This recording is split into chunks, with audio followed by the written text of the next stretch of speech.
El día de hoy vamos a avanzar Mormón 9 y Éter 1 y 2. En Mormón 9 se habla de que Moroni dio fin al registro de su padre, llamando a quienes no creían en Jesucristo a que se volvieran al Señor mediante el arrepentimiento. Enseñó que Dios es un Dios de milagros, que no cambia y que los milagros solo cesan por causa de la incredulidad. Instó a las personas a creer en Jesucristo y a orar al Padre con todo su corazón, en el nombre de Jesucristo, a fin de recibir lo que necesiten. Quisiera que piensen en alguna situación en la que se hayan sentido incómodos o avergonzados. Y piensen también en qué cosas los hubieran hecho sentir más cómodos en esas situaciones. Moroni nos hace notar de qué manera se sentirán los inicuos en la presencia de Dios, el Padre y Jesucristo el día del juicio final en los siguientes versículos. ¿Seguiréis entonces negando al Cristo o podréis mirar al Cordero de Dios? ¿Suponéis que moraréis con Él estando conscientes de vuestra culpa? ¿Suponéis que podríais ser felices morando con ese santo ser mientras atormentara vuestras almas una sensación de culpa de haber siempre violado sus leyes? He aquí, os digo que seríais más desdichados morando en la presencia de un Dios santo y justo con la conciencia de vuestra impureza ante Él, que si vivierais con las almas condenadas en el infierno. Porque he aquí, cuando se os haga ver vuestra desnudez delante de Dios y también la gloria de Dios y la santidad de Jesucristo, ello encenderá una llama de fuego inextinguible en vosotros.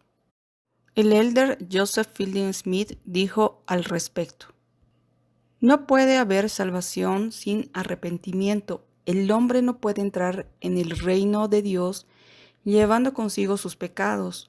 No tendría sentido que el hombre fuese a morar con el Padre, arrastrando todavía sus propios pecados.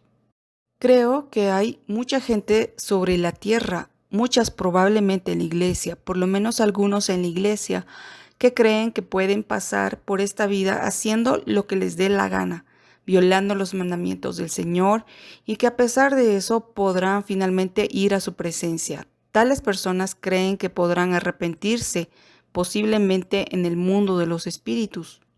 Todas ellas deberían leer estas palabras de Moroni. ¿Creéis que el hombre cuya vida ha estado llena de corrupción, que ha sido rebelde contra Dios, que no ha tenido el espíritu de arrepentimiento, sería feliz y se sentiría cómodo si se le permitiese ir a la presencia de Dios? Por medio del arrepentimiento y una vida recta, podemos prepararnos para sentirnos cómodos en la presencia del Señor. Quisiera que puedan pensar en lo que deberían hacer ahora a fin de estar preparados para encontrarse con el Señor. Quisiera que definan esta palabra, milagros. ¿Qué significa para ustedes? En la guía de estudio para las Escrituras nos dice: un milagro es un acontecimiento extraordinario causado por el poder de Dios. Los milagros representan un elemento importante en la obra de Jesucristo. Incluyen las sanidades, la restauración de la vida a los muertos y la resurrección. Los milagros forman parte del Evangelio de Jesucristo. Es necesario tener fe para que estos se manifiesten. Moroni se dirigió a las personas de los últimos días que dirían que la revelación, las profecías, los dones espirituales y los milagros ya no ocurrirían. En Mormón 9:20 quisiera que busquen 3 razones por las cuales Dios podría hacer cesar los milagros entre sus hijos. Eso lo colocaremos en la columna de la izquierda. Y replantearemos cada oración para ver cuándo los milagros ocurren. Eso será en la columna de la derecha. Entonces, según Mormón 9:20, los milagros cesan cuando degeneramos en la incredulidad, nos apartamos del camino correcto y no conocemos al Dios en quien debemos confiar. Y haciendo lo contrario de esta columna sería, los milagros ocurren cuando aumenta nuestra fe, vivimos correctamente o guardamos los mandamientos de Dios y llegamos a conocer a Dios y confiamos en Él. Dado que sabemos que Dios es inmutable y que Él ha hecho milagros entre sus hijos en épocas anteriores, Él seguirá haciendo milagros de acuerdo con nuestra fe en este tiempo. La hermana Sidney S. Reynolds, quien formaba parte de la presidencia general de la primaria, nos dijo: he aprendido que el Señor nos ayudará en todos los aspectos de nuestra vida si tratamos de servirle y de hacer su voluntad. Creo que todos nosotros podemos testificar de esos pequeños milagros. Sabemos de niños que oran para recibir ayuda, para encontrar algo que se les ha perdido, y lo encuentran. Sabemos de jóvenes que tienen el valor de ser testigos de Dios y sienten su mano de apoyo. Sabemos de amigos que pagan sus diezmos con el único dinero que les queda y después, por un milagro, descubren que pueden pagar su matrícula universitaria, el alquiler o de alguna forma obtener comida para su familia. Podemos compartir experiencias de oraciones que han sido contestadas y de bendiciones del sacerdocio que han dado valor, consuelo o restaurado la salud.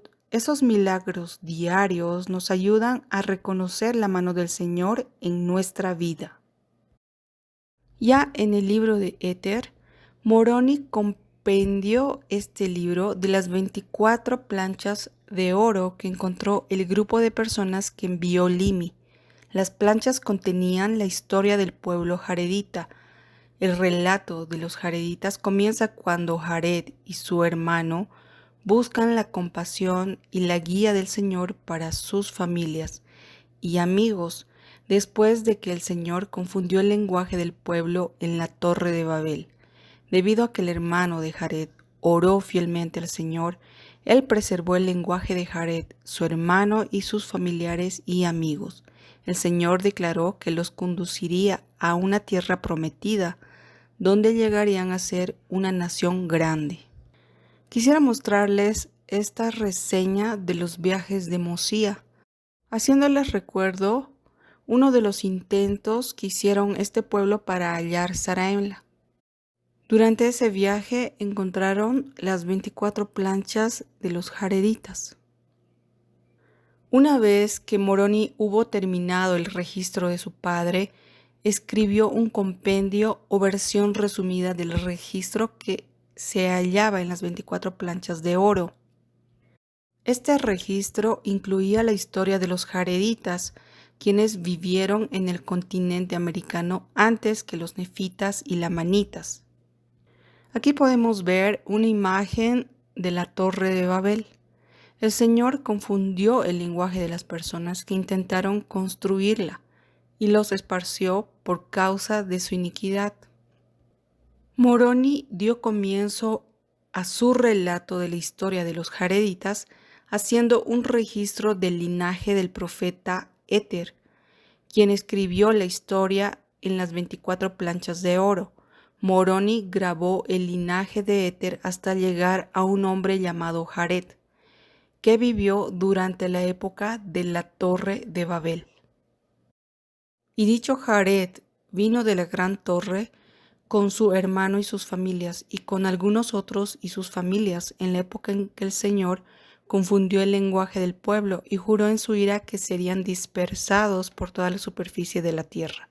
Y conforme a la palabra del Señor fue dispersada la gente, y como el hermano de Jared era un hombre grande y dotado de mucha fuerza y altamente favorecido del Señor, Jared, su hermano, le dijo: suplica al Señor que no nos confunda, de modo que no entendamos nuestras palabras.